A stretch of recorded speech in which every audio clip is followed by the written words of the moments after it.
Muy buenas noches de nuevo a todos. Hoy día estamos con el penúltimo de los libros denominados Profetas Menores. Estamos entrando al libro de Zacarías. El libro de Zacarías, junto con Malaquías, son libros relativamente extensos. Hay muchos comentaristas bíblicos que nos plantean el hecho de que los libros proféticos tienen una división y hay que dividirlos de alguna manera. Y la división que hace el texto bíblico, que no lo hace explícitamente, pero sí la gente estudiosa sigue esta corriente, es dividirlos entre los profetas mayores y los profetas menores. Repito, hay que dividirlo de alguna manera. Los profetas mayores son básicamente tres que nos entregan 4 libros, que son básicamente el libro de Isaías, el libro de Jeremías, el libro de Lamentaciones y el libro de Ezequiel. Después de eso, vienen una serie de 12 libros. La diferencia entre los primeros 4 libros y los siguientes 12, según la mayoría de las personas, es la extensión. Sin embargo, nosotros vemos precisamente estos 2 últimos libros que vamos a ver hoy día y mañana, que no tienen nada que envidiar a los profetas mayores, porque son verdaderamente extensos. Estamos hablando de un libro de Zacarías que tiene 14 capítulos. Estamos hablando de un libro de Zacarías que tiene una parte de contenido profético escatológico. Escatología significa el estudio de los últimos tiempos, y también tiene un contenido profético que tiene una línea mesiánica. En otras palabras, que va dándonos herramientas para que nosotros podamos saber con certeza que todo lo que pasó en el ministerio de Jesucristo fue profetizado desde el Antiguo Testamento. Zacarías tiene profecías mesiánicas puntuales, especialmente en el concepto que después Hebreos le iba a llamar el sacerdocio real.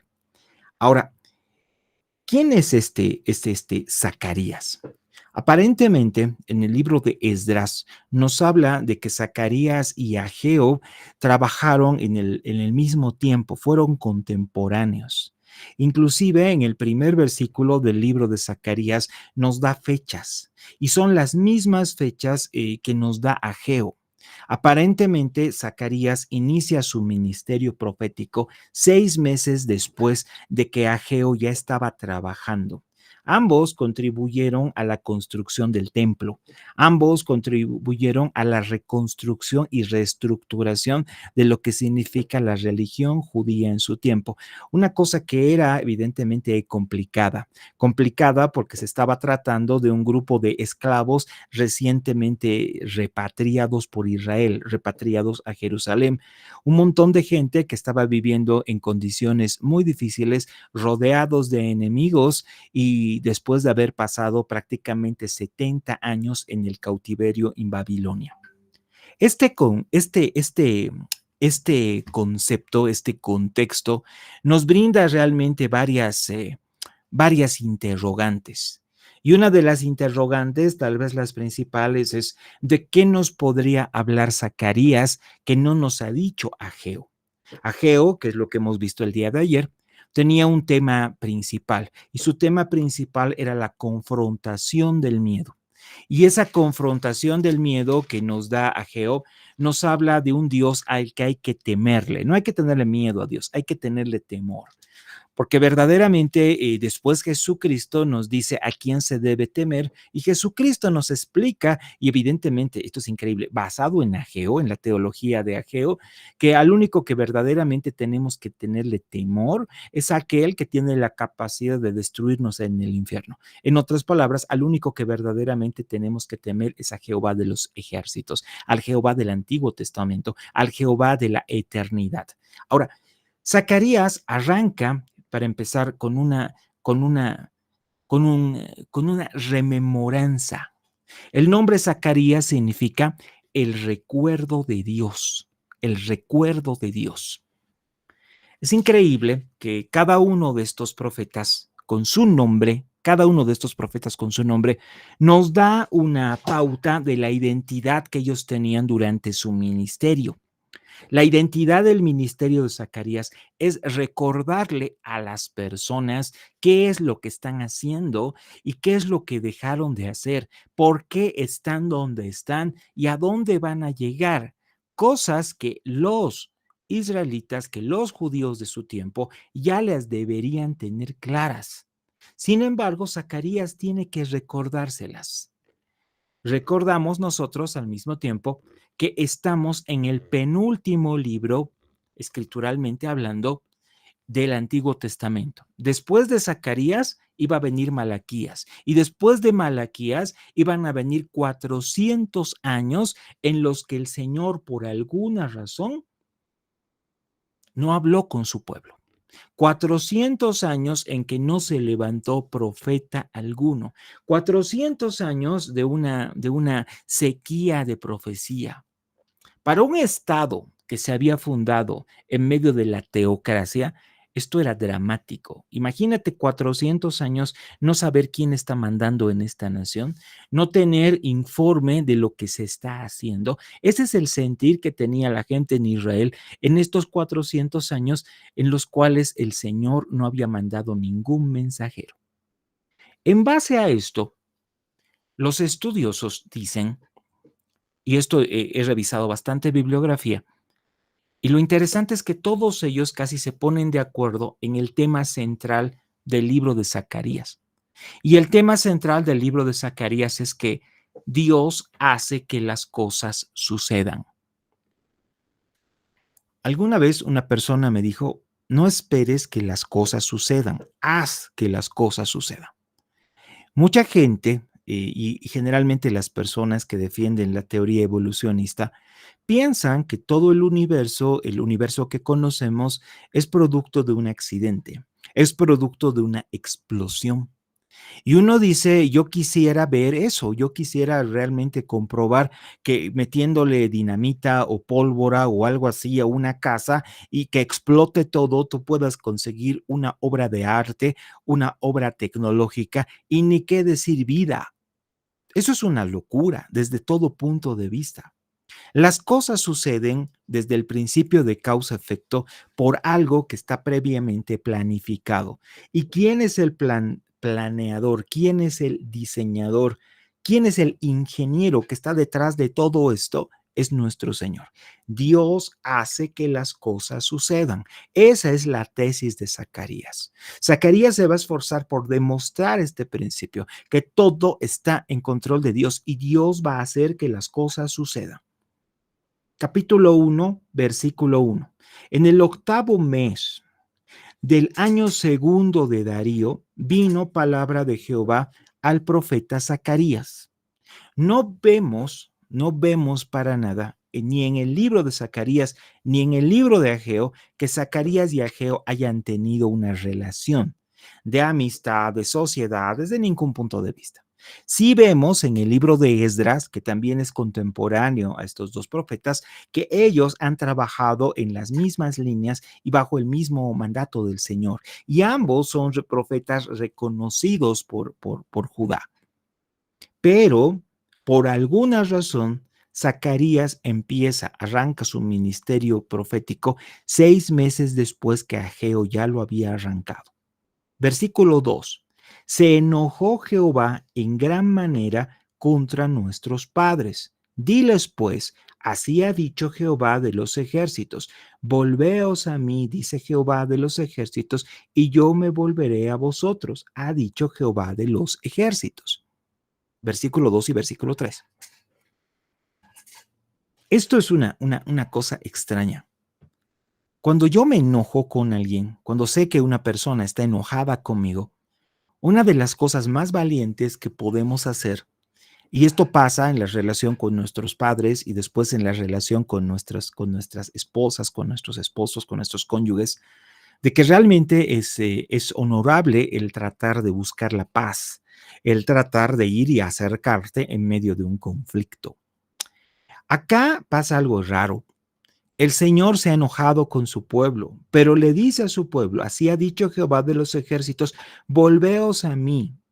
En otras palabras, yo estoy enojado contigo, pero quiero que tú des el primer paso. Yo estoy enojado contigo, criatura, pueblo de Dios, pero quiero al mismo tiempo, dice el Señor, que tú des el primer paso. Zacarías empieza así: volveos a mí, dice Jehová, y yo me volveré a vosotros, ha dicho Jehová de los ejércitos. En otras palabras, si lo buscas, Él no te va a cerrar la puerta. Qué hermoso mensaje. Solamente tienes que buscarlo. Él no es rencoroso. Él es un Dios, la palabra dice, tardo para ira y grande en misericordia. Tienes que buscarlo. Si Él lo buscas, si lo buscas, lo vas a encontrar. Si lo buscas, te vas a dar cuenta que Él también te ha estado buscando. Él está haciendo de todo para llamar a tu corazón. Versículo 4. No seáis como vuestros padres, a los cuales clamaron los primeros profetas diciendo: así ha dicho Jehová de los ejércitos, volveos ahora de vuestros malos caminos y de vuestras malas obras, y no atendieron ni me escucharon, dice Jehová. Zacarías empieza resumiendo de una u otra manera todo el eje de los mensajes de los profetas menores. Los profetas menores son personas que por mandato de Dios, por revelación de nuestro Señor, se acercaron al pueblo para dar un mensaje contundente. Y este mensaje contundente es: el Señor me manda a decir que lo busques. El Señor me manda a decir que te arrepientas. El Señor me manda a decir que está con los brazos abiertos para recibirte. ¿Saben? Los padres, una generación antes de esta que había recibido la bendición de tener la oportunidad de reconstruir Jerusalén después de 2 generaciones de la esclavitud, le habían dado la espalda al Señor. Y aquí Zacarías dice: no sean como vuestros padres. Versículo 5, vuestros padres, ¿dónde están? Y los profetas, ¿han de vivir para siempre? En otras palabras, ¿tú crees que el Señor te va a dejar un mensaje ahí como para que puedas atenderlo en cualquier momento? Hermanos, hay un momento para buscar al Señor. Él siempre está ahí. Él, y la palabra dice: búscalo mientras puede ser hallado. Él siempre está ahí. Y siempre está ahí con los brazos abiertos. Pero el problema es que nuestros corazones no siempre están ahí. En un momento dado, nosotros sentimos una necesidad, un hambre de Dios. Y a veces dejamos pasar ese sentimiento por un sinfín de razones. A veces por mero estrés, porque estamos preocupados por cosas del mundo, cosas que eventualmente nos vamos a dar cuenta que no valieron jamás la pena. En algún otro momento nos damos cuenta que simplemente no decidimos lo que tenemos que decidir por un asunto de cobardía. Otras veces, cuando queremos decidirlo, resulta que pensamos interiormente que es algo que no vale la pena. Es una lucha que estamos librando continuamente y la vamos a librar hasta el último de nuestros días entre lo que significa nuestro espíritu y lo que significa nuestra carne. Y evidentemente la palabra es clara cuando te dice que la carne no busca las cosas de Dios. La carne no busca y se contrapone al espíritu, mientras el espíritu te lleva continuamente a su presencia. La carne lo que quiere es muerte. La carne lo que quiere es alejarte del único que puede darte la vida eterna. Verso 6. Pero mis palabras y mis ordenanzas que mandé a mis siervos los profetas no alcanzaron a vuestros padres.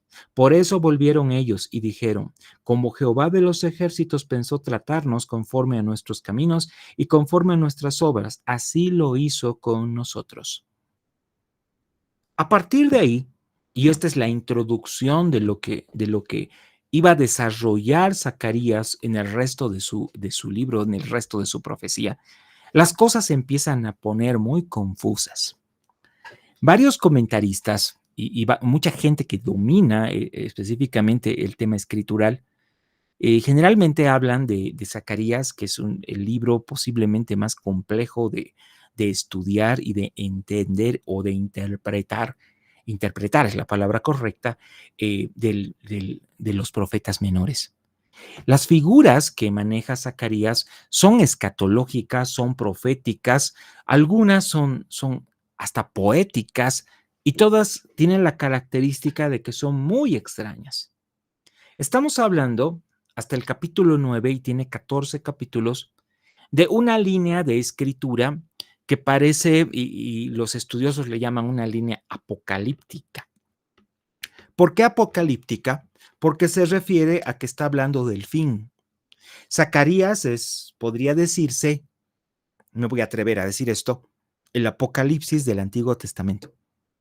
No solamente por la oscuridad que tiene, y digo oscuridad porque no son cosas que claramente se pueden entender como en otros libros, sino también porque la mayoría de la gente que intenta interpretar estas profecías generalmente tienen que bajar la cabeza y reconocer que el único momento que nosotros vamos a tener certeza de lo que el Señor quería decir con estas palabras va a ser cuando se cumplan.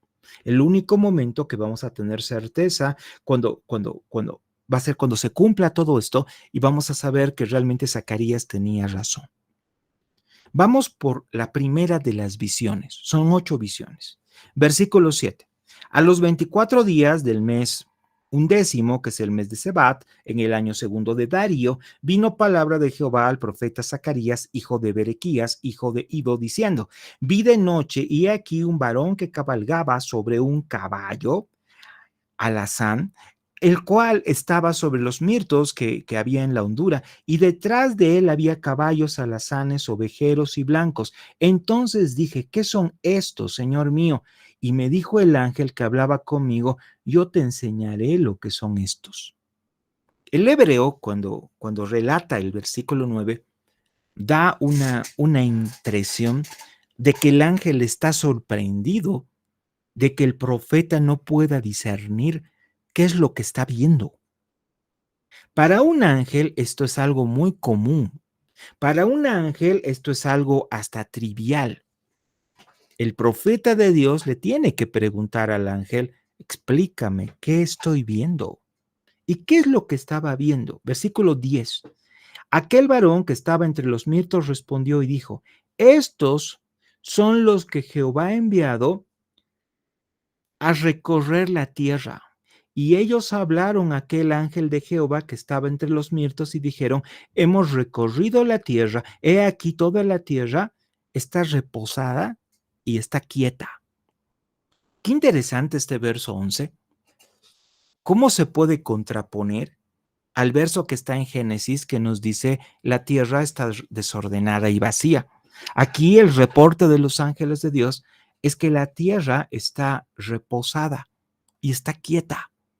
En otras palabras, no está desordenada ni vacía, está en reposo y completamente quieta. Respondiendo, verso 12, el ángel de Jehová dijo: oh Jehová de los ejércitos, ¿hasta cuándo no tendrás piedad de Jerusalén y de las ciudades de Judá, con las cuales has estado airado por espacio de 70 años?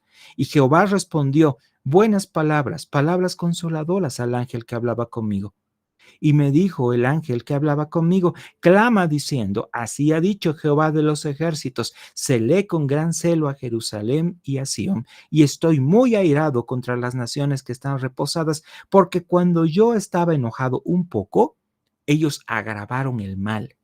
Por lo tanto, así ha dicho Jehová de los ejércitos: yo me he vuelto a Jerusalén con misericordia. En otras palabras, Jerusalén, alégrate, Jehová está contigo. En ella será edificada mi casa, dice Jehová. Mi casa significa el templo. En ella será edificada, dice Jehová de los ejércitos, y la plomada será tendida sobre Jerusalén. Plomada significa una línea recta, una línea maravillosamente recta que en términos divinos simboliza la perfección de Dios. Dios no se conforma con nada menos que perfección, hermanos. Sé perfecto. Eso es un pedido que el Señor hace. Sé perfecto. Y es increíble porque la gente sabe eso. Y en medio de esa perfección que demanda la ley de Dios, es que las personas, los seres humanos, entienden que la perfección es imposible de ser alcanzada. Es imposible.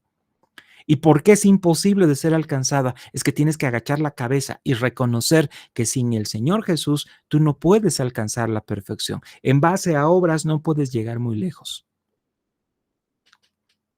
Versículo 17. Clama aún diciendo: así dice Jehová de los ejércitos, aún rebosarán mis ciudades con la abundancia del bien, y aún consolará Jehová a Sión, y escogerá todavía a Jerusalén. Hermanos, nosotros generalmente estamos un poco mareados en función de tener una fe la cual nos insta a saber que Dios controla todas las cosas y las controla. Pero también tener una fe que la gente dice es una fe ciega, porque si bien Dios controla todas las cosas, amén, no sabes hacia dónde las está llevando. Y muchas veces las cosas que nosotros vemos que están pasando no suceden como nosotros esperaríamos que sucedan. Hermanos, varios de nosotros hemos vivido testimonios y tenemos testimonios muy duros. Testimonios que giran en función de cosas que tal vez esperábamos que sucedan y cosas que esperábamos que no sucedan. Y en ese momento nos damos cuenta que como el Señor controla todas las cosas, lo más triste es que a veces parecería que no nos toma en cuenta a nosotros, que a veces parecería que su infinita sabiduría nos hace quedar cada vez a nosotros más pequeños y más ignorantes. Y su infinita sabiduría, que evidentemente no la vamos a llegar a comprender, tiene todas las cosas en su tiempo y en su lugar. A partir de ahí viene la segunda visión de Zacarías. Y la segunda visión es a partir del verso 18, que en Reina Valera se titula La visión de los cuernos y los carpinteros. La primera visión gira en torno a los jinetes que están andando por la tierra y van reportando cosas al Señor. La primera visión dice, el Señor controla todas las cosas, todo lo está viendo, todo lo está mirando y nada se escapa de sus ojos y su control. Pero la segunda visión aparecen unos cuernos. Versículo 18. Después alcé mis ojos y miré, y aquí vi 4 cuernos. Y dije al ángel que hablaba conmigo, ¿qué son estos? Y él me respondió, estos son los cuernos que dispersaron a Judá, a Israel y a Jerusalén. Unos cuernos, hermanos, es una imagen muy parecida a una espada, pero por alguna razón el Señor no le muestra una espada desenvainada, le muestra la figura de unos cuernos, que es una figura de un arma un poco más vulgar. Unos cuernos es un arma vulgar que nunca jamás será empuñada con ningún tipo de honra y honor. Un arma que viene aparentemente a partir del mundo. ¿Con qué objetivo? Con el objetivo de dispersar a Judá, a Israel y a Jerusalén. Judá e Israel conforman el gran Israel y Jerusalén es la capital. Las 3 regiones fueron esclavizadas durante 70 años. ¿A raíz de qué? Dice la visión, a raíz de estos cuernos. Verso 20. Me mostró luego Jehová 4 carpinteros. ¿Qué son carpinteros? ¿Qué es un carpintero?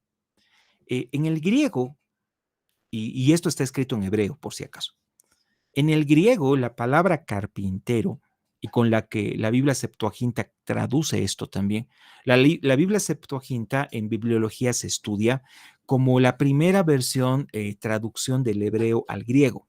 Alejandro Magno capturó a 70 maestros judíos y les ordenó a estos 70 maestros el traducir todo el Antiguo Testamento al idioma oficial, que era el griego. El griego era el idioma que hablaba Alejandro Magno y el idioma que hablaba el Imperio Romano posteriormente. El griego es el idioma en que originalmente está escrito todo el Nuevo Testamento. Esta versión del Antiguo Testamento fue llamada la Septuaginta o la traducción de los 70. En esa versión, la palabra carpintero que se usa en este versículo es exactamente la misma palabra que utilizan para describir el oficio de Jesucristo. Cuando a Jesucristo le decían carpintero, recordemos que hay diferentes tipos de carpintero y hoy en día nosotros lo podemos entender. La palabra carpintero en el griego, que es con la que se refiere a Jesucristo, es la palabra teken. ¿Qué significa teken? De ahí viene nuestro término actual arquitecto, teken.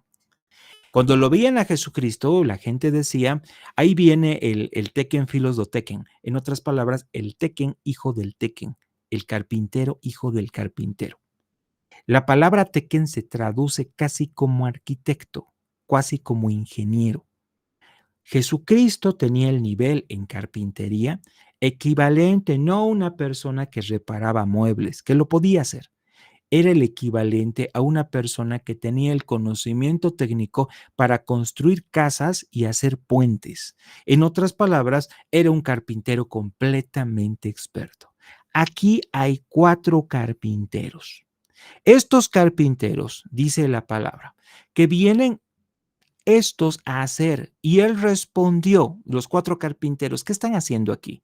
Y el ángel respondió, versículo 21, aquellos son los cuernos que dispersaron a Judá, tanto que ninguno alzó su cabeza, y estos carpinteros han venido para hacerlos temblar, para derribar los cuernos de las naciones que alzaron el cuerno sobre la tierra de Judá para dispersarla. En otras palabras, el Señor manda 4 carpinteros para arreglar todas las cosas. Hay personas que interpretan esta profecía como los 4 evangelios y no hay tampoco una evidencia para interpretarlo de esa manera. Lo que sí sabemos es que este número 4, este número relacionado con construcción y este término teken significa que el Señor tiene en mente el hacer una reingeniería de todo esto, de toda la destrucción de Jerusalén y reconstruirla, restituirla. Capítulo 2 viene la tercera visión y dice así: alcé después mis ojos y miré. He aquí un varón que tenía en su mano un cordel de medir. Esto es extraño porque desde un punto de vista simplón me refiero muy superficial, una persona normal podría interpretar de que Zacarías sigue hablando de los carpinteros, pero aparentemente no. Aparentemente esta visión se refiere a otra cosa. Y aquí habla de: alcé mis ojos y miré, y he aquí un varón que tenía en su mano un cordel de medir. ¿Qué es un cordel de medir? En nuestros términos, en español boliviano, es una cinta métrica, es una wincha, es un flextro. Ahora, ¿qué haces con eso? Versículo 2, le dije, ¿a dónde vas? Y él me respondió, voy a medir Jerusalén para ver cuánta es su anchura y cuánta es su longitud. Todo en Jerusalén está medido y está calculado. Todo en Jerusalén está medido y está calculado. Esta segunda visión se refiere al llamamiento de los cautivos, al llamamiento de los cautivos y a la reestructuración de toda la ciudad de Jerusalén. Este cordón de medir es la herramienta con la que Dios nos da a entender que Él está calculando todo como un buen ingeniero, como un buen constructor. Él está calculando todo porque Él en sus planes y en su corazón está reconstruir su ciudad sagrada. Capítulo 3. Esta es la cuarta visión. Son 8. La cuarta visión. Me mostró al sumo sacerdote Josué. Recordemos de que desde el libro de Ageo nosotros tenemos 2 personajes importantes. Uno es Josué, el sacerdote, y otro es Zorobabel. Zorobabel es el gobernador. Y en este caso, el profeta no mira a Zorobabel. Aquí no se refiere a Zorobabel, se refiere al sumo sacerdote Josué. ¿Por qué? No lo sé. Pero aquí hay una figura que después Hebreos nos la va a aclarar de una manera maravillosa. Y dice lo siguiente: me mostró al sumo sacerdote Josué, el cual estaba delante del ángel de Jehová, y Satanás estaba a su mano derecha para acusarle. El ángel de Jehová en este contexto es Jesucristo. Cuando habla de un ángel, es un ángel cualquiera. Cuando habla de el ángel, siempre se va a referir a Jesucristo. Todo el Antiguo Testamento nos enfoca a la figura del Hijo de Dios como el ángel de Jehová, también denominado el capitán de los ejércitos del cielo. La profecía, la cuarta visión, habla del sumo sacerdote Josué, habla del ángel de Jehová que está cubriéndolo, que está detrás de él, y habla de Satanás que está a su mano derecha del ángel, perdón, del sacerdote para acusarle. Por un momento piensan en la figura de un juicio donde tienes un acusado, tienes un acusador a un lado y un defensor al otro. El acusador evidentemente es Satanás y el defensor es el ángel de Jehová, Jesucristo. Y dijo Jehová a Satanás, Jehová te reprenda. ¿Cómo? Dijo Jehová a Satanás, Jehová te reprenda. O sea, lo está reprendiendo por sí mismo. El diálogo que está aquí está entre el defensor y el acusador. Y Jehová acá no delimita dónde está el Padre y dónde está el Hijo, son uno. Y el Hijo le dice a Satanás, el Padre te reprende, te reprenda. En otras palabras, alto, Jehová te reprenda. Oh Satanás, Jehová, que ha escogido a Jerusalén, te reprenda. ¿No es este un tizón arrebatado del incendio?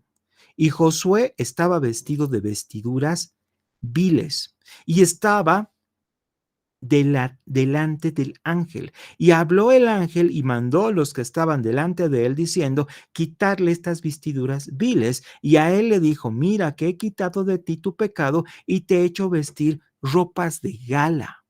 Después dijo, pongan mitra limpia sobre su cabeza, y pusieron una mitra sobre su cabeza y le vistieron las ropas.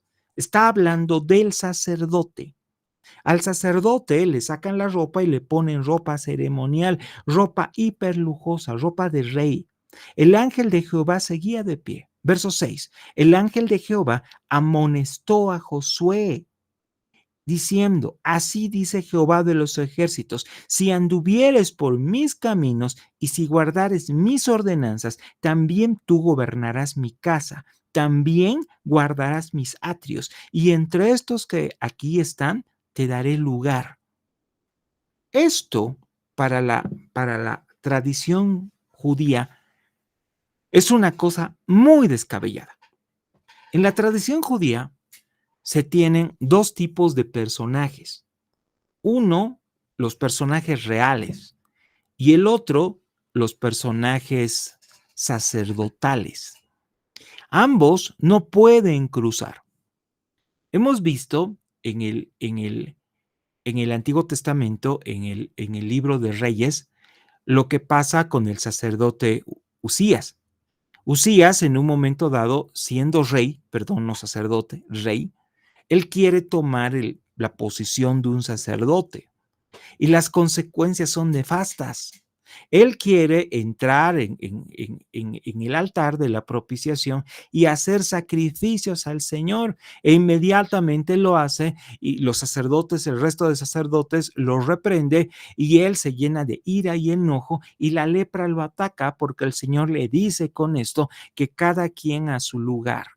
Tú eres rey, ocúpate de cosas reales. Tú eres sacerdote, ocúpate de cosas sacerdotales. Pero por alguna razón, acá el sacerdote Josué estaba entrando en un proceso de coronación. Sacerdote Josué estaba entrando en un proceso de coronación. Esto es extraño, extraño. Nunca se había visto. Y realmente, si vamos al libro de Reyes, es hasta contradictorio. Pero el Señor a Zacarías, con esta visión, le quería decir algo más glorioso de lo que se puede ver a simple vista. Así dice, verso 7, Jehová de los ejércitos, si anduvieres por mis caminos y si guardares mis ordenanzas, también tú gobernarás mi casa. Sacerdote, puedes gobernar. También guardarás mis atrios, y entre estos que aquí están, te daré un lugar. Escucha pues ahora, Josué, sumo sacerdote, tú y tus amigos que se sientan delante de ti, porque son varones simbólicos. Ah, son simbólicos, no son reales, son simbólicos. He aquí, yo traigo a mi siervo el renuevo. Esta palabra, los que puedan anotarla, los que puedan subrayarla, háganlo. Renuevo es una palabra que se refiere al Mesías.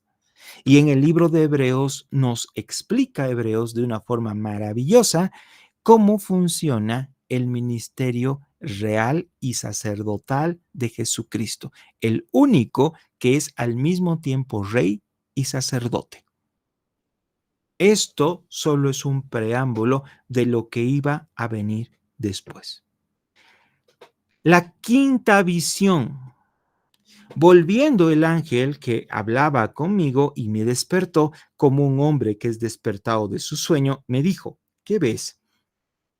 Y respondí, he mirado y aquí un candelabro todo de oro con un depósito encima y sus 7 lámparas encima del candelabro y 7 tubos para las lámparas que están encima de él. Y junto a él 2 olivos, el uno a la derecha y el otro del depósito y el otro a su izquierda. Proseguí y hablé diciendo a aquel ángel que hablaba conmigo, ¿qué es esto, Señor? Esto es muy interesante. Hay mucha gente, hermanos, que se queda con la duda ante una visión y se queda con la duda ante la dificultad de poder brindarle una adecuada interpretación. Y realmente nunca te quedes con la duda. Y realmente si la persona, el pastor de turno o mi persona no te puede responder eso, pues busca respuestas en el mismo corazón de Dios. Dios no te va a dejar nada sin responder. Dios busca y poner en tu corazón inclusive la necesidad, el hambre por aprender de su palabra. Verso 4. Proseguí y hablé diciendo a aquel ángel que hablaba conmigo, ¿qué es esto, Señor? ¿Qué es esto? Explícame. El ángel que hablaba conmigo respondió y me dijo, ¿no sabes qué es esto? Y yo le dije, no sé qué es esto. O sea, realmente necesito una explicación. Necesito una explicación. No me puedo quedar con la duda. Entonces respondió y me habló diciendo, esta es la palabra de Jehová a Zorobabel. En otras palabras, al gobernador, entre comillas, al rey de turno, que dice, no es con ejército ni con fuerza, sino con mi espíritu, ha dicho Jehová de los ejércitos. En otras palabras, Jerusalén, no tengas miedo de no tener guerreros para poder proteger tus fronteras.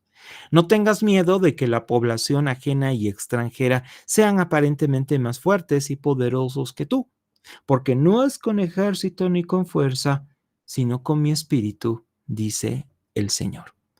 Y esto también es otro de los versículos que sacados de contexto es letra de una canción. No es con ejército ni con fuerza, sino con mi espíritu, dice el Señor. Cuando no te alcancen las fuerzas, recuerda que Él está en control de todas las cosas y nuestro Dios es aquel que no solo está en control de las cosas, sino que hace que las cosas sucedan. El Señor nuestro Dios hace que las cosas sucedan, porque no es con ejército ni con fuerza, mas con su espíritu, dice el Señor. Ahora, ¿quién eres tú, oh gran monte? Delante de Zorobabel serás reducido a la llanura. Él sacará la primera piedra con aclaraciones de gracia, gracia a ella. Vino palabra de Jehová a mí diciendo, las manos de Zorobabel echarán el cimiento de esta casa y sus manos la acabarán y conocerás que Jehová de los ejércitos me envió a vosotros. Muchas de estas profecías, como siempre les he venido diciendo, son de doble o hasta triple cumplimiento. Y en la historia de Israel, Zorobabel también es una figura mesiánica. En otras palabras, es la figura del Mesías que iba a venir. Y como hemos visto el día de ayer, Zorobabel es un descendiente directo del rey David, así como es un ascendiente directo de Jesucristo. Zorobabel es una figura verdaderamente muy interesante. Y es un nombre que no sé quién le pondría a su hijo Zorobabel, pero entre lo que es Ageo, lo que es Zacarías y también lo que es Esdras, la importancia de Zorobabel para la historia de la reconstrucción es realmente altísima. Versículo 11, perdón. Hablé más y le dije, ¿qué significan estos dos olivos a la derecha y a la izquierda? Hablé de nuevo y le dije, ¿qué significan las dos ramas de olivo que por medio de dos tubos de oro vierten de sí aceite como oro? No entiendo, explícame detalles, Señor. Versículo 13 me respondió diciendo, ¿no sabes esto? Y le dije, Señor, no sé, no lo entiendo. 14, estos son los dos ungidos que están delante del Señor de la tierra. Por si acaso, no estoy en Apocalipsis, no está hablando de los dos testigos del anticristo, no, no, no, no, no. Los dos testigos de los que habla Zacarías son Josué y Zorobabel, los personajes bien más importantes y protagonistas de la profecía del libro de Ageo. La sexta visión, la sexta visión. De nuevo, capítulo 5. Alcé mis ojos y miré, y he aquí un rollo que volaba, como un rollo, un pergamino que volaba, como una alfombra. Y me dijo, ¿qué ves? Y le respondí, veo un rollo que vuela de 20 codos de largo y 10 codos de ancho. Codo es aproximadamente 30 centímetros. Es un codo, parece una manta gigante. Entonces me dijo, esta es la maldición que sale sobre la faz de toda la tierra, porque todo aquel que hurta, como está en un lado del rollo, será destruido. Y todo aquel que jura falsamente, como está del otro lado del rollo, será destruido. El ladrón y el mentiroso serán destruidos. Este rollo simboliza maldición sobre los ladrones y sobre los mentirosos. Ahora, hermanos, todos los mandamientos se resumen en amor a Dios y amor al prójimo. Amén. Pero todos los pecados se resumen básicamente en dos cosas: mentira y robo. Todos los pecados se resumen en mentira y en robo. Robas lo que no es tuyo y mientes cuando engañas con tu boca, metiendo hipocresía, metiendo falsos testimonios, inventándote las cosas que estás hablando. Sin tener una idea clara, puedes dañar a muchas personas. Eso es la mentira y eso es el eje de la mentira. De ahí en más, hablamos de algo que realmente nos vuelve a asustar. Y aparece en la séptima visión, a partir del capítulo 5, verso 5, una mujer en el Efa. El Efa, hermanos, es un lugar. El Efa es un lugar de almacenamiento. Y la palabra dice, salió aquel ángel que hablaba conmigo y me dijo, anda, alza ahora tus ojos y mira qué es lo que sale. Y dije, ¿qué es? Y él me dijo, este es un efa que sale. Y además dijo, esta es la iniquidad de ellos en toda la tierra. Aquí estamos hablando de un término que realmente a muchos de nosotros, a muchos de ustedes, los puede llegar a confundir. La iniquidad. Hermanos, yo he estado en varios congresos y en varias capacitaciones y he tenido varios maestros, muchos pastores, los cuales siempre han tratado de enseñarme y realmente hablarme del concepto de iniquidad. La iniquidad es un concepto que no digamos que pueda ser demasiado complicado de entender. La iniquidad, hermanos, es la capacidad que nosotros tengamos de pecar voluntariamente. En otras palabras, la gente peca. Todos somos pecadores, pero todos, así como estamos llenos de pecado, generalmente tratamos de aprender de nuestros errores. Todos nosotros buscamos aprender de nuestros errores. Queremos aprender de nuestros errores. ¿Cómo haces para aprender de un error? Lamentablemente, como seres humanos eh, imperfectos, a veces somos duros estudiantes. Y muchos de nosotros terminamos tropezando varias veces en el mismo pecado. Y en un momento dado nos cansamos de pelear, nos cansamos de combatir y decidimos bajar los brazos completamente. Había un sacerdote ortodoxo en Rusia muy conocido llamado Rasputín. Este Rasputín tenía una teología muy extraña. Él era un sacerdote protestante. Rasputín decía: nosotros tenemos una guerra declarada con el pecado, pero en realidad nuestra verdadera guerra no es el pecado, es la tentación. Porque una vez que caemos en pecado, el Señor perdona todas las cosas. Y miren la barbaridad que estoy diciendo. Esto es una barbaridad. Rasputín decía: la mejor forma de luchar con la tentación es caer en pecado. Caeremos en pecado y listo.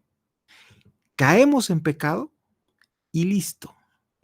¿Saben, hermanos? Pablo después en el Nuevo Testamento, nos iba a explicar una cosa que iba a destrozar la teología de Rasputín. Y Rasputín nunca quiso entenderla, la teología paulina. Pablo dice en sus cartas: ¿qué diremos, pues? ¿Pecaremos para que la gracia abunde? Eso dice Pablo. Y Pablo también se autorresponde: de ninguna manera, jamás. Pablo tenía la teología que decía: donde abundó el pecado, sobreabundó la gracia. Pero esto no se refiere al pecado o la gracia, se refiere a la iniquidad.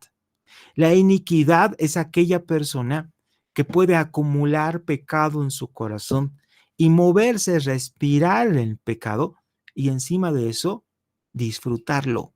Esa es la visión de la mujer en el Efa. Es el Efa, repito, es una envase de almacenamiento. EFA es una unidad de medida que mide aproximadamente 22 litros. Verso 7. He aquí levantaron la tapa de plomo, o sea, del envase, y una mujer estaba sentada en medio de ese envase, en medio de esa EFA. Y el ángel dijo: esta es la maldad. Y la echó dentro del EFA y echó la masa de plomo en la boca del EFA. Alcé mis ojos y miré, y aquí dos mujeres que salían y traían viento en sus alas, y tenían alas como de cigüeña, y alzaron el eje entre la tierra y los cielos, y le dije al ángel que hablaba conmigo: ¿a dónde llevan el efa? El efa cargada con la maldad dentro. Y él me respondió: para que les sea edificada casa en tierra de Sinar, y cuando esté preparada la pondrán sobre su base. Esta figura del efa, tierra de Sinar, por si acaso se refiere a Babilonia, habla de que toda la maldad se va a volver a acumular fuera de las fronteras de Jerusalén, pero eventualmente va a volver a atacar y va a volver a invadir. El Señor acá le está mostrando al profeta que tiene todo bajo control, que los está separando de la maldad por un poco de tiempo, no demasiado. Nosotros entendemos esta imagen de la mujer en el efa como esa imagen de todo lo que nosotros podemos llevar en nuestros corazones. Y tenemos que reconocerlos y ser valientes en este tema. Llevamos la mayoría en nuestros corazones oscuridad. Y varios de nosotros realmente nos cuesta reconocer que somos malvados, pecadores, ruines desde el vientre de nuestras madres. Hermanos, una mentira tremenda del enemigo es meternos en la cabeza que los niños son inocentes. Los niños no son inocentes. La palabra dice: por cuanto todos pecaron, todos están destituidos de la gloria de Dios. No hay acepciones. Los niños también son pecadores, porque son hijos de pecadores. El pecado lo transmitimos, es casi una condición genética el pecado. Vamos con la octava visión. De nuevo, capítulo 6, verso 1. De nuevo alcé mis ojos y miré. Y he aquí 4 carros que salían entre 2 montes, y aquellos montes eran de bronce. En el primer carro, en el primer carro habían caballos alazanes. En el segundo carro, caballos negros. En el tercer carro, caballos blancos. Y en el cuarto carro, caballos soberos, rúseos y rodados. Respondí entonces y le dije al ángel que hablaba conmigo: Señor mío, ¿qué es esto? Estos cuatro caballos, estos cuatro caballos simbolizan directamente la visión que podemos ver en el libro de Apocalipsis sobre los 4 jinetes del Apocalipsis. Estos 4 caballos son aquellos que el Señor manda a toda la tierra. ¿Para qué? Para andar por ella y poder patrullarla, poder controlarla. No son los mismos aquellos que le dan solamente informes al Señor, sino más bien estos tienen la misión de poder rodear la tierra para controlarla y vigilarla para nuestro Señor. No son demonios, desde ningún punto de vista. Son caballos, son encargados, son enviados. Respondí entonces al ángel que hablaba conmigo: ¿qué es esto? Verso 5. Y el ángel me respondió y me dijo: estos son 4 vientos de los cielos que salen después de presentarse delante del Señor a toda la tierra. El carro con los caballos negros salen a la tierra del norte, los caballos blancos tras ellos, los cebejeros salían a tierra del sur, los alazanes salieron y se afanaron ir a recorrer la tierra. Y dijo: id a recorrer la tierra. Y recorrieron la tierra. Luego me llamó y me habló diciendo: mira, los que salieron hacia la tierra del norte hicieron reposar mi espíritu en la tierra del norte. Hermanos, esto es extrañísimo. Y realmente parecería que estuviéramos realmente metidos en el libro de Apocalipsis. No está hablando, no veo hasta aquí. Y esto no quiero que sea usted muy prejuicioso con este tema, porque a veces es muy fácil agarrar esto, forzar un poco y empezar a hablar de la segunda venida de Cristo, del fin del mundo, etcétera. Aquí no habla de eso, para nada. Aquí es una visión de las cosas que está viendo el profeta Zacarías, de lo que está pasando en el Jerusalén de su tiempo. El Jerusalén de su tiempo, esa Jerusalén devastada, esa Jerusalén que les está costando tanto reconstruir. ¿Fruto de qué? De una devastación que ha arrancado y ha venido a raíz del pecado de la humanidad, en este caso, del pecado del pueblo de Dios. Versículo 9, capítulo 6, verso 9. Vino a mí palabra de Jehová diciendo: toma del cautiverio a Geldaí, a Tobías y Jedaías, y los cuales volvieron de Babilonia, e irás tú en aquel día y entrarás en la casa de Josías, hijo de Sofonías. Tomarás pues plata y oro, y harás coronas, y las pondrás en la cabeza del sumo sacerdote Josué, hijo de Josadac. Aquí es textual. Esto es una coronación. Lo anterior era un preámbulo. Aquí hay una corona que se está colocando directamente en la cabeza del sacerdote. Y le hablarás diciendo: así ha hablado Jehová de los ejércitos, diciendo: he aquí el varón cuyo nombre es, y aparece de nuevo la palabrita, renuevo. Jesucristo, el renuevo, el cual brotará de sus raíces y edificará el templo de Jehová. Él edificará el templo de Jehová y él llevará gloria y se sentará y dominará en su trono, y habrá sacerdote a su lado y consejo de paz habrá entre ambos. Es Jesucristo, abiertamente. Es la figura mesiánica que está aquí puesta. Versículo 14. Las coronas servirán a Elem, a Tobías, a Jedaías y a Em, hijo de Sofonías, como memoria en el templo de Jehová. Los que están lejos vendrán y ayudarán a edificar el templo de Jehová, y conoceréis que Jehová de los ejércitos me ha enviado a vosotros. Y esto sucederá si oyereis obedientes la voz de Jehová vuestro Dios. Hasta el capítulo 6. Realmente vemos unas visiones maravillosas. Vemos unas interpretaciones no tan convincentes. Hermanos, hay gente que lleva 1000 años interpretando esto y verdaderamente es complejo. Y como les he dicho en un principio, el único momento que vas a saber quién tenía razón en este tipo de interpretaciones, al igual que en Apocalipsis, va a ser en el momento que las profecías verdaderamente se cumplan.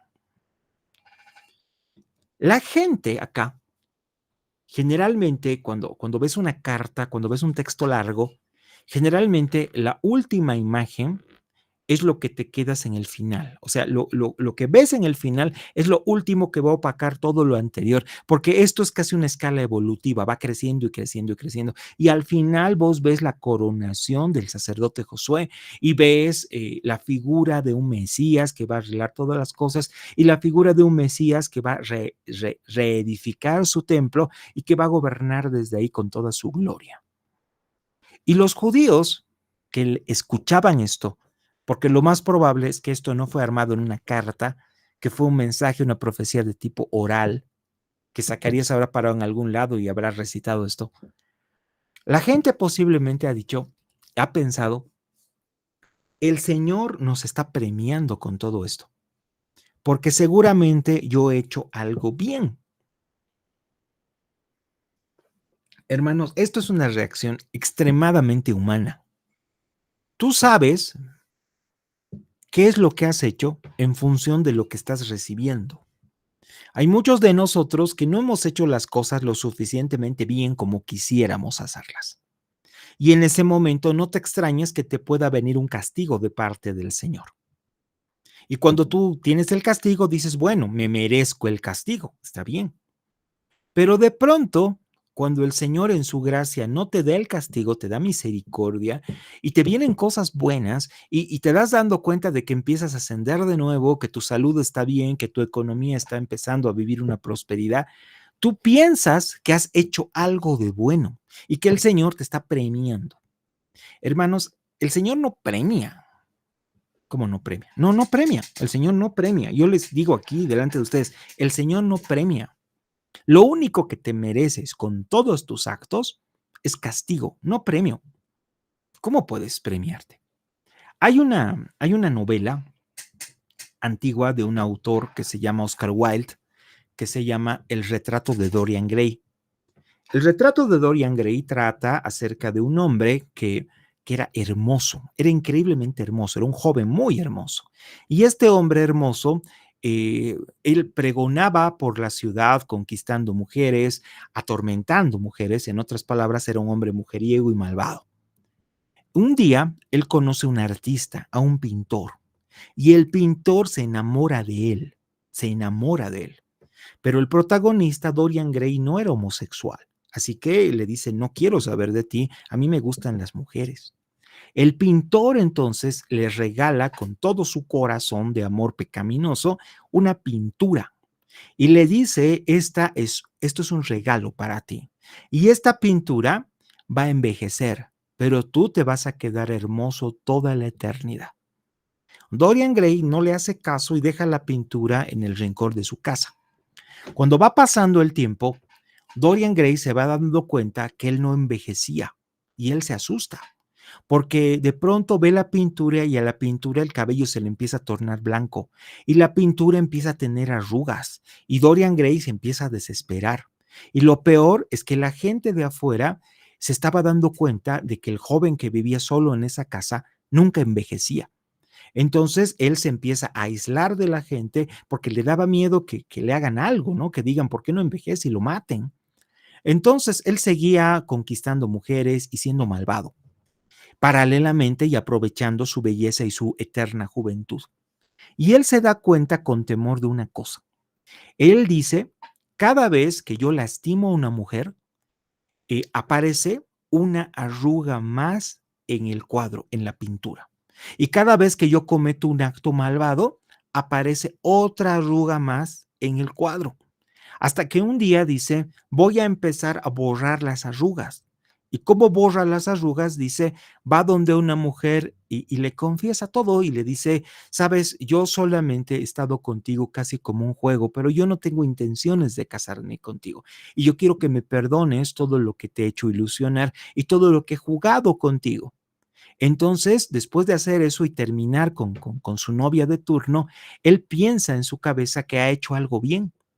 Y él piensa que realmente que eso merece que una de las arrugas del cuadro se le borre. Y cuando llega al cuadro y lo mira y el cuadro está más arrugado todavía. Lo que había hecho, que aparentemente estaba bien, provoca otra arruga y más grande en el cuadro. Dorian va a buscar inmediatamente al pintor y le dice, quiero que me expliques qué es lo que está pasando con ese cuadro y por qué me has dado esta maldición. Y no solo eso, quiero que me expliques si el cuadro está cargando todos mis errores, todos mis delitos, todos le llamaremos pecados, ¿por qué una acción buena no borra una mala? Y el pintor, que ya era muy anciano, le dice, lo que pasa es lo siguiente, Dorian, a esa chica tú la ayudaste, a esa chica tú le fuiste sincero y te pediste perdón de ella solamente por un tema de interés para borrar una arruga. Solamente lo hiciste por satisfacer tu propio ego. En el fondo, tú no sentías nada por ella y en el fondo tú eres cada vez más y más y más malvado. Dorian realmente en ese momento se vuelve loco y se vuelve tan loco que salta encima del pintor y lo mata. Y se va a encerrar en la casa y la figura, el cuadro, estaba completamente irreconocible. Era prácticamente la figura de una calavera, era horrible, era la muerte misma.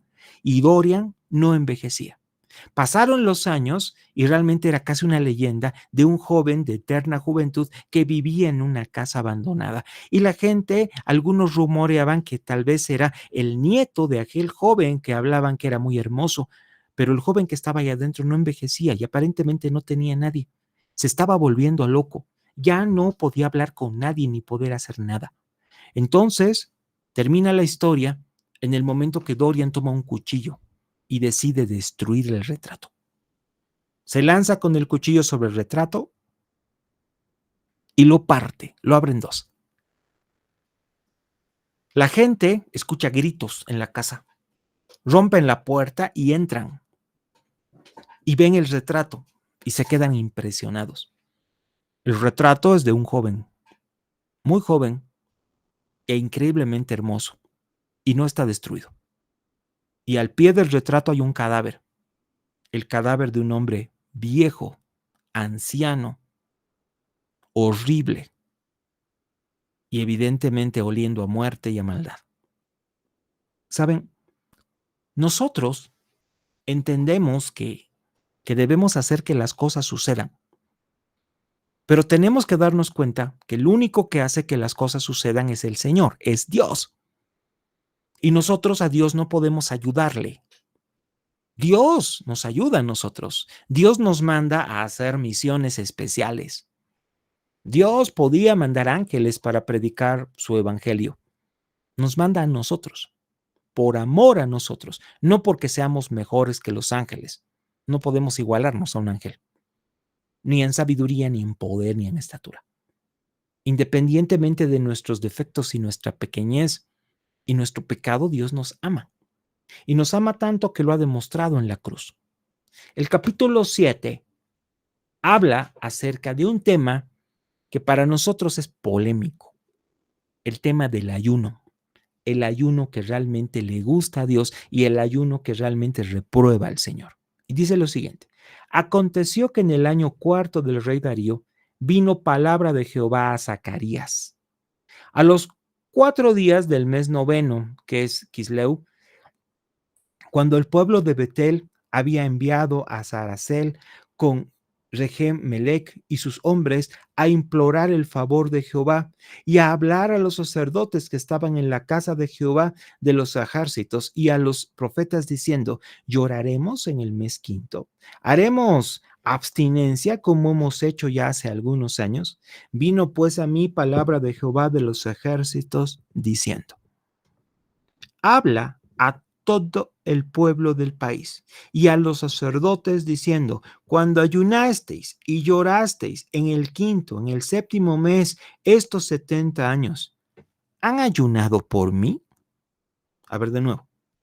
Cuando has ayunado, cuando has hecho vigilia, cuando realmente te has derramado en oración delante del Señor, ¿lo has hecho por Él?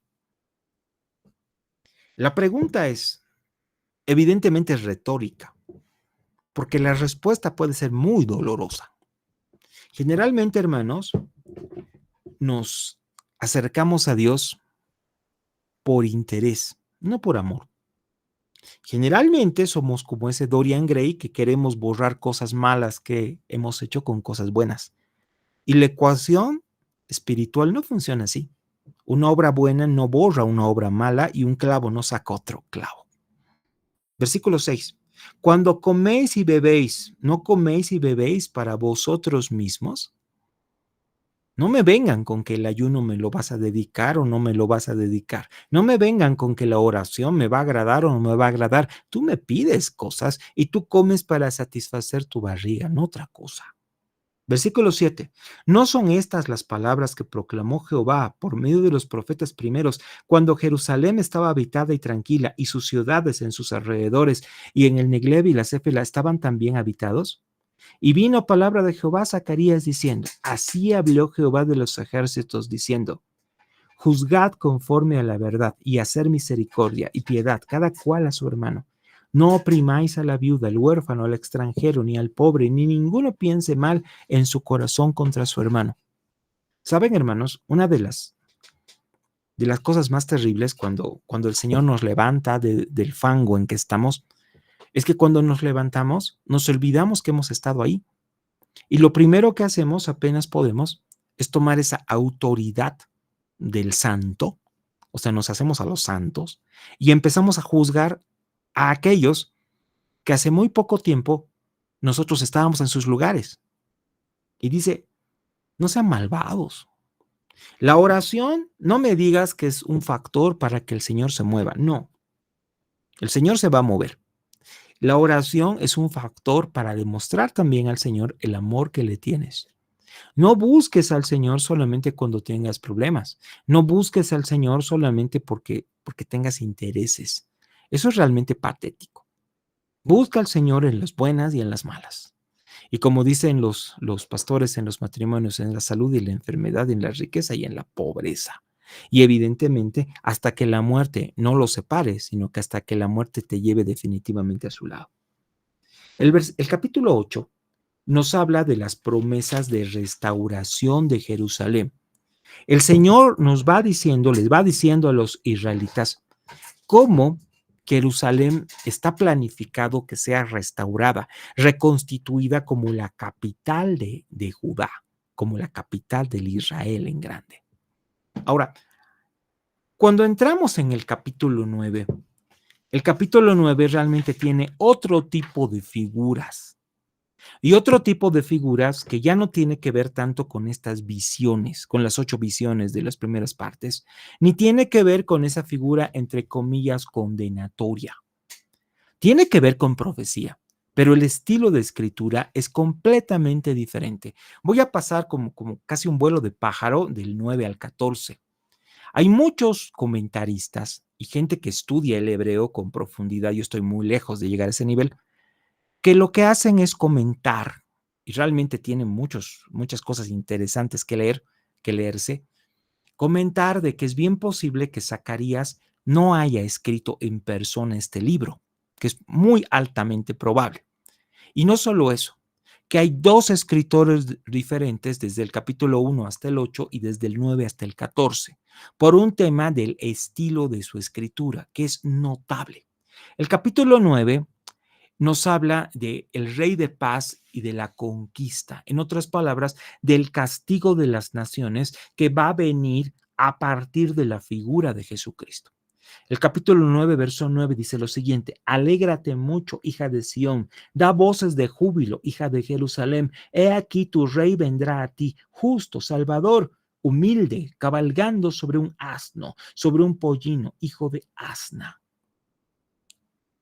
La figura que nos cuenta el capítulo 9 hasta el verso 8 es la figura que realmente los griegos apoyan y es la figura de un hombre, de un varón perfecto, de un varón que realmente es valiente y es muy poderoso. El versículo 9 nos habla del rey de Sión, en otras palabras, el rey prometido, el escogido, el amado de las naciones. Y este escogido amado de las naciones, nuestro Jesucristo, es un rey que no se caracteriza por un perfil de valiente y cruel. Se caracteriza por ser una persona humilde que viene cabalgando sobre un asno. Esto es una profecía mesiánica que se cumple en la entrada triunfal de Jerusalén. Vámonos por el capítulo 10. El capítulo 10 nos habla de la restauración y el fortalecimiento de la ciudad de Jerusalén. Hay promesas de lluvias, de bendiciones, hay la restauración completa de Israel y de Judá y una victoria y reunificación de todo su pueblo. Esto evidentemente es algo que nosotros, aún en nuestro tiempo, año 2024, no lo hemos visto. La figura escatológica que está usando Zacarías ya no está apuntando al año cero, ya no está apuntando al nacimiento de Cristo, está apuntando mucho más allá. Los profetas ven las cosas como en montes. Un monte que tiene varios montes y los profetas ven las cosas linealmente, pero no ven todo, solamente ven como por el ojo de una cerradura las cosas que el Señor les permite ver. El capítulo 11 habla del rechazo y la destrucción. El rechazo y la destrucción de qué y por qué. Del rechazo que toda la gente hace para con el Señor y de todas las consecuencias que eso van a tener. Hay un lamento por la región del Líbano y por Basán. Habíamos leído sobre Basán en otro profeta. Las dos grandes varas, la gracia y la unión, que simbolizan el rechazo del pastor. El pastor que te puede poner fuera, que te puede alejar de la presencia. En otras palabras, ese pastor encargado de cuidarte, que también tiene la autoridad para poder rechazarte. Esto es muy duro y profundo. Habla de la compra y el rechazo del pastor, esa profecía sobre las 30 piezas de plata. Las 30 piezas de plata están colocadas en Zacarías.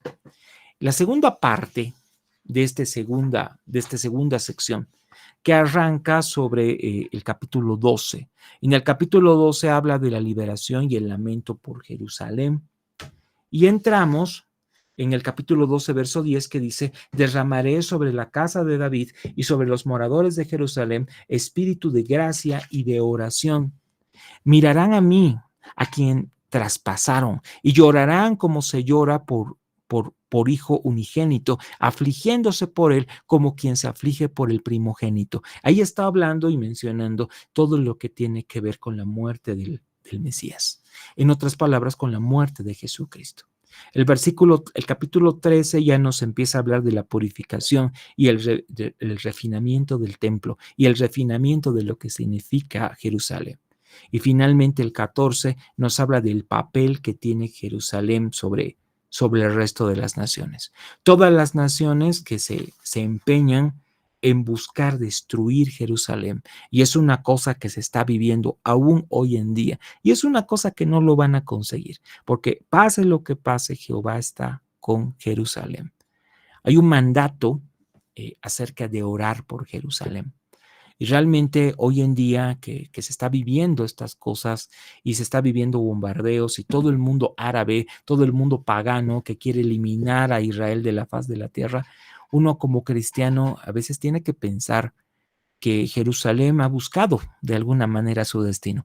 Y realmente el Señor le ha puesto de alguna manera la salida. Y la misma salida que nos ha puesto a nosotros. Cree en el Señor Jesús y serás salvo tú y tu casa, Jerusalén. Y lamentablemente Jerusalén no lo ha entendido. Y Jerusalén evidentemente se ha rebelado aún sobre contra Jesucristo. Y evidentemente en este momento están agarrados y amarrados a estas profecías. Profecías que los manda a morir por una ciudad. Ciudad sagrada, sí, pero finalmente una ciudad. Una ciudad que se compone de vallados, los cuales les sirven completa y únicamente para apartar al Mesías de sus corazones. Esto es el libro de Zacarías, hermanos. Realmente es algo extremadamente complejo. Si tuviera el tiempo, lo podríamos tal vez desarmar en 3, 4 clases. Pero evidentemente tenemos que acabar todo mañana. Y por eso de alguna manera he tenido que pasarlo muy a vuelo de pájaro. El día de mañana vamos a hablar sobre Malaquías, el último libro del Antiguo Testamento. El día de mañana sí me va a tomar un poquito más de tiempo poder explicar esto. Y evidentemente toda explicación que yo les haga no está completamente cuadriculada. Yo les invito a leer esto, a estudiar comentarios, a estudiar autores, a revisar toda Biblia de estudio que tengas en tu casa. No te enfatices demasiado en la parte profética. Enfatiza más bien en todo lo que significa esto como un mensaje vivo y eficaz que está apuntado y dirigido directamente a tu corazón. Amén. Que Dios los bendiga entonces. Voy saliendo del YouTube. Nos vemos el día de mañana.